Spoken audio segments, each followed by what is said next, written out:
Hello everyone, this is the last video on custom duty. In this video, we will discuss accessible value, custom duty and anti-dumping duty. A person makes an unauthorized import of 3000 pieces of ophthalmic rough blank, means it is a blanket, some kind of rough blank. Cost insurance and freight priced at rupees 1 per piece buy in from US. The tariff at the time is 70.1510. The consignment is liable to be confiscated. Import is adjudicated. It is anti-dumping. AC gives the party an opinion to pay fine in lieu of confiscation.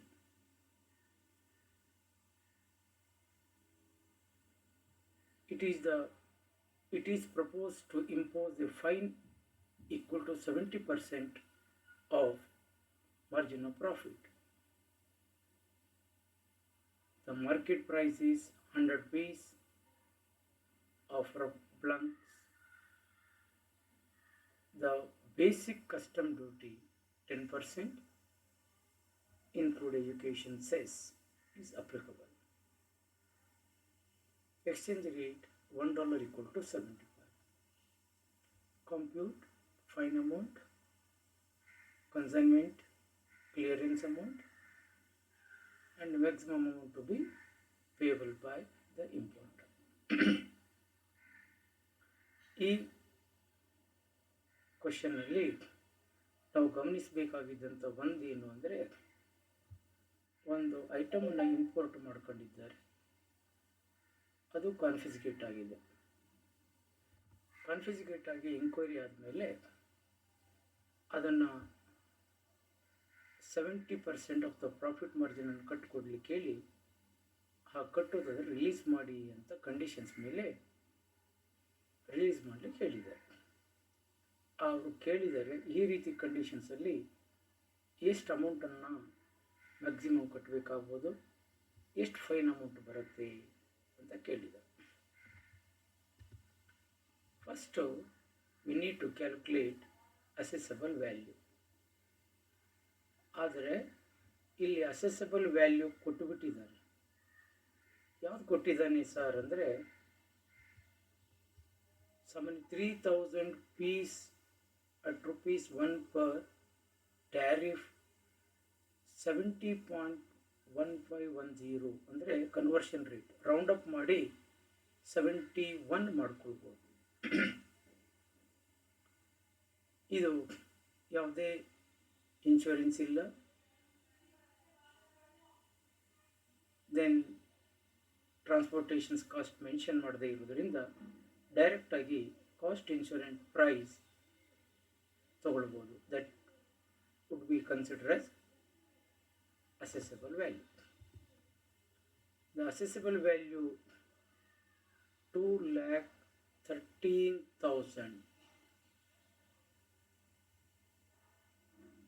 How it comes 2,13,000 means, here is the, we calculate, almost everything is there. 3,000 into rupees 1 US dollar, 3,000 into 71 comes to 2,13,000. That 2,13,000 is assessable value, or it is a cost insurance and freight. Sir ಇದೇನು ಏರಲ್ಲಿ ಬಂದಿದೆ, ನೀವು ಹೇಳಿದರೆ 1.125% insurance ತೊಗೊಳ್ಬೇಕೋ ಬೇಡವೇ, ತೊಗೊಳ್ಬೇಕಾಗಿತ್ತು, direct accessible value ತೊಗೊಂಡ್ಬಿಟ್ಟಿದ್ದೀರಿ, ಹಾಗೆ ಈ transportation freight charges ಇಲ್ಲ, ನಮಗೇನಾದರೂ ಅವನು cost insurance price ಕೊಟ್ಟು ಟ್ರಾನ್ಸಾಕ್ಷನ್ಸ್ ಟ್ರಾನ್ಸ್ಪೋರ್ಟೇಷನ್ ಅಥವಾ ಫ್ರೈಟ್ ಚಾರ್ಜಸ್ ಅಂತ ಕೊಟ್ಟಿದ್ದರೆ ನಾವು ಕಾಸ್ಟ್ ಇನ್ಶೂರೆನ್ಸ್ ಪ್ರೈಸ್ನಲ್ಲಿ ಡಿಡಕ್ಟ್ ಮಾಡಬೇಕಾಗಿತ್ತು, ಯಾಕಂದರೆ ಎಫ್ ಒ ಬಿ ಕ್ಯಾಲ್ಕುಲೇಟ್ ಮಾಡಬೇಕು ಅಂತ. ಇದು ಸಂದರ್ಭ ಬರೋದಿಲ್ಲ. ಅವನು ಫ್ರೈಟ್ ಚಾರ್ಜಸ್ ಕೊಡದೇ ಇರುವುದು ಒಂದು. ಎರಡನೇದು, ಇದು ಕಾನ್ಫಿಸ್ಕೇಟೆಡ್ ಗೂಡ್ಸ್ ಆಗಿದ್ದರಿಂದ ಯಾವ ಮೂಲದಿಂದನೂ ಕೂಡ ನಾವು ಕ್ಯಾಲ್ಕುಲೇಟ್ ಮಾಡಲಿಕ್ಕೆ ಬರುವುದಿಲ್ಲ. ಸರ್, ಕಾಸ್ಟ್ ಇನ್ಶೂರೆನ್ಸ್ ಫ್ರೈಟನ್ನು ಎಫ್ ಒ ಬಿ ಆಗಿ ತೊಗೊಳ್ಬೋದು ಅಂದರೆ ಅದು ಇದರಲ್ಲಿ ಸಾಧ್ಯವೇ ಇಲ್ಲ. ಯಾಕಂದರೆ ಕಾಸ್ಟ್ ಇನ್ಶೂರೆನ್ಸ್ ಫ್ರೈಟ್ಸ್ ಅನ್ಬೇಕಾದ್ರೆ ಇನ್ಶೂರೆನ್ಸ್ ಇನ್ಕ್ಲೂಡ್ ಆಗಿರುತ್ತೆ ಮತ್ತು ಎಫ್ ಒ ಬಿ ಇನ್ಕ್ಲೂಡ್ ಆಗಿರುತ್ತೆ. ಅದರ ಮಾಹಿತಿಯನ್ನು ಕೊಡದೇ ಇರುವುದರಿಂದ ನಾವು ತಗೊಳ್ಳೋಕ್ಕೆ ಬರೋದಿಲ್ಲ. ಈಗ ಅಸೆಸಬಲ್ ವ್ಯಾಲ್ಯೂನ ಕ್ಯಾಲ್ಕುಲೇಟ್ ಏನು ಮಾಡಿದ್ದೀವಿ ಅದು ಫೈನಲ್ ಆಗುತ್ತೆ. ಇಂಥ ಕೇಸಸ್ ವೆರಿ ರೇರ್, ನೋಡ್ಕೊಳ್ಬೇಕಾಗುತ್ತೆ. 2,13,000ಗೆ ಸೇಮ್ ಡಿಟೋ ನೀವು ಕ್ಯಾಲ್ಕುಲೇಟ್ ಮಾಡ್ತೀರಿ. ಬೇಸಿಕ್ ಕಸ್ಟಮ್ ಡ್ಯೂಟಿ 10% ಏನು ಕೊಟ್ಟಿದ್ದಾನೆ ತೊಗೊಳ್ತೀರಿ. ಸೋಷಿಯಲ್ ವೆಲ್ಫೇರ್ ಚಾರ್ಜಸ್ಸು 10%, ಮತ್ತಿನ್ನು ಎಕ್ಸ್ಟ್ರಾ ಎಜುಕೇಷನ್ ಸೆಸ್ಸನ್ನು ಆಡ್ ಮಾಡಲಿಕ್ಕೆ ಹೋಗೋಂಗಿಲ್ಲ. ಟೋಟಲ್ ಮೇಲೆ IGST ಕ್ಯಾಲ್ಕುಲೇಟ್ ಮಾಡ್ತೀರಿ. ಈಗ ಇರೋದು ಅವನು ಎಷ್ಟು ಫೈನ್ ಕಟ್ಟಬೇಕು ಸರ್ ಅಂತ.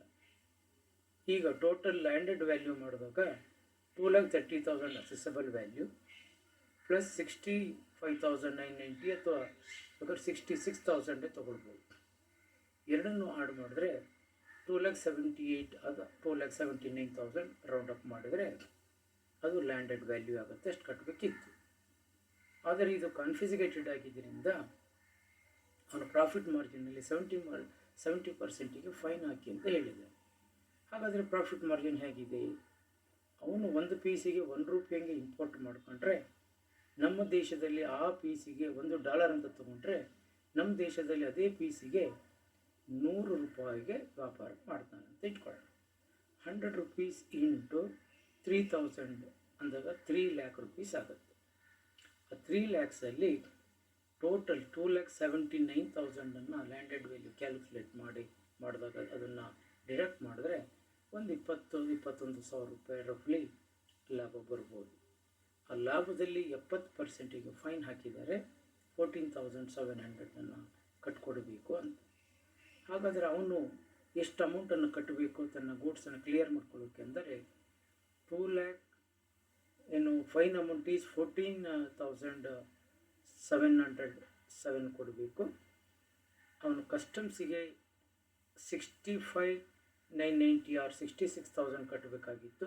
ಪ್ಲಸ್ 14,700 ಸೇರಿಸಿ 80,697 ಅಥವಾ 80,700 ರೂಪಾಯಿಯಷ್ಟು ಕಸ್ಟಮ್ಸ್ ಅಧಿಕಾರಿಗಳಿಗೆ ಕೊಟ್ಟು ಗೂಡ್ಸನ್ನು ಕ್ಲಿಯರೆನ್ಸ್ ಮಾಡಬೇಕು. ಅಷ್ಟಲ್ಲದೆ ಅಲ್ಲಿಂದ ಎಕ್ಸ್ಪೋರ್ಟ್ ಮಾಡೋವನಿಗೆ 2,13,000 ಕೂಡ ಅವನು ಕೊಡಬೇಕು. ಟೋಟಲಿ ಅವನು 2,78,990 ಪ್ಲಸ್ 14,000 ಹೆಚ್ಚು ಕಡಿಮೆ ಆಲ್ಮೋಸ್ಟು ಅವನು ಪ್ರಾಫಿಟ್ ಮಾರ್ಜಿನ್ನು ಒಂದು 5,000 to 6,000 ಮಾತ್ರ ಉಳಿಯುತ್ತೆ. ಅಷ್ಟನ್ನು ಕೂಡ ಅವನು ಕಸ್ಟಮ್ಸ್ ಅಧಿಕಾರಿಗಳಿಗೆ ಮತ್ತು ಎಕ್ಸ್ಪೋರ್ಟರಿಗೆ ಕೊಡಬೇಕಾಗುತ್ತೆ. ಹೀಗೆ ಕಾನ್ಫಿಸ್ಕೇಟ್ ಆಗಿದ್ದಂಥ ಗೂಡ್ಸ್ಗೆ ನಾವು ಎಷ್ಟು ಫೈನನ್ನು ಅವರು ಯಾವ ರೀತಿಯಲ್ಲಿ ಫೈನ್ ಚಾರ್ಜ್ ಮಾಡ್ತಾರೆ ಅದರ ಮೇಲೆ ಹೋಗುತ್ತೆ. ಈ ರೀತಿಯಲ್ಲಿ ಕ್ಯಾಲ್ಕುಲೇಟ್ ಮಾಡಬೇಕಾಗುತ್ತೆ. ಇದು ಕೊನೆಯ ವಿಡಿಯೋ. ಇದಕ್ಕೆ ಸಂಬಂಧಪಟ್ಟಂಗೆ ಎಲ್ಲ ಮಾಹಿತಿಗಳನ್ನು ನಮ್ಮ ಸ್ಟಡಿ ಮೆಟೀರಿಯಲ್ ಇದೆ. ಯಾವ ವಿದ್ಯಾರ್ಥಿಗಿದು ಅರ್ಥ ಆಗಲ್ಲ, ಸ್ಟಡಿ ಮೆಟೀರಿಯಲ್ಗಳನ್ನು ಒಂದು ಸರಿ ನೋಡಿಕೊಳ್ಳಿ, ಅದರಲ್ಲಿ ವರ್ಕೌಟ್ ಮಾಡಿ. ಇನ್ನೂ ಏನಾದ್ರು ಡೌಟು ಅಥವಾ ಕ್ಲಾರಿಫಿಕೇಷನ್ಸ್ ಬೇಕಾಗಿದ್ದರೆ ನನ್ನ ಫೋನ್ ನಂಬರ್ ಕೂಡ ಇದೆ, ಮೇಲ್ ಇದೆ, ಅಲ್ಲಿ ಕಾಂಟ್ಯಾಕ್ಟ್ ಮಾಡ್ಬೋದು. ಧನ್ಯವಾದಗಳು.